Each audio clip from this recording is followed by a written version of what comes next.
ये धंधा है।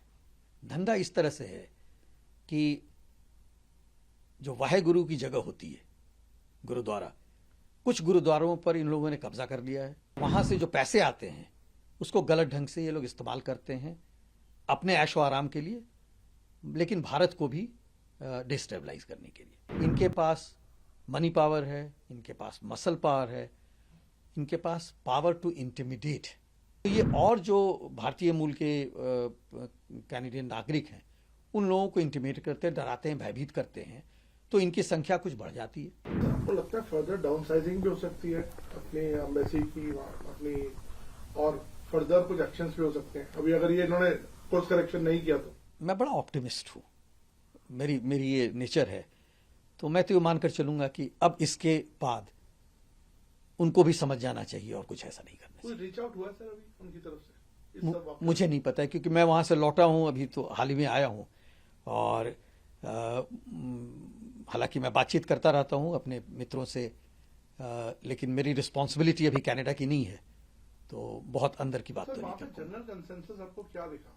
आपको लगता है कि ये आइसोलेटेड इंसिडेंट्स हैं और ये बहुत माइनॉरिटी है?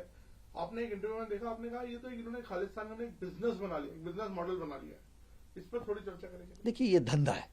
धंधा इस तरह से है कि जो वाहे गुरु की जगह होती है, गुरुद्वारा, कुछ गुरुद्वारों पर इन लोगों ने कब्जा कर लिया है, और वहां से जो पैसे आते हैं उसको गलत ढंग से ये लोग इस्तेमाल करते हैं अपने ऐशो आराम के लिए, लेकिन भारत को भी डिस्टेबलाइज करने के लिए। और ये पता उनको भी पता है, ये बात उनको भी पता है, मुझको भी पता है, बताया भी गया है। और ये चंद लोग हैं, लेकिन इनके पास मनी पावर है, इनके पास मसल पावर है, इनके पास पावर टू इंटिमिडेट।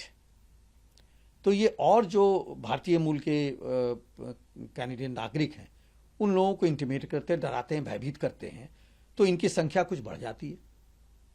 फिर भी पूरे जो हमारी इंडो कैनेडियन कम्युनिटी है 20 लाख की, उसमें से सब मिला जुला कर भी ये 1 लाख से ज्यादा नहीं है। लेकिन बाकी जो लोग हैं वो धंधा तो नहीं कर रहे हैं ना, वो बेचारे वहां गए हैं, इंजीनियर हैं, डॉक्टर हैं, ट्रेडर्स हैं, वो वहां पर सेवा देने गए हैं, एक पीसफुल जिंदगी बिताने गए हैं, तो वो नहीं चाहते इन लफड़ों में फंसना। ये चिल्लाते हैं, ये शोर करते हैं, ये दबाव डालते हैं पार्लियामेंट पे, पार्लियामेंटेरियंस पे, और ये उनके लिए वोट इकट्ठा करते हैं। तो एक तरह से पॉलिटिकल नेक्सस तो है, ये तो आप मानकर चलें।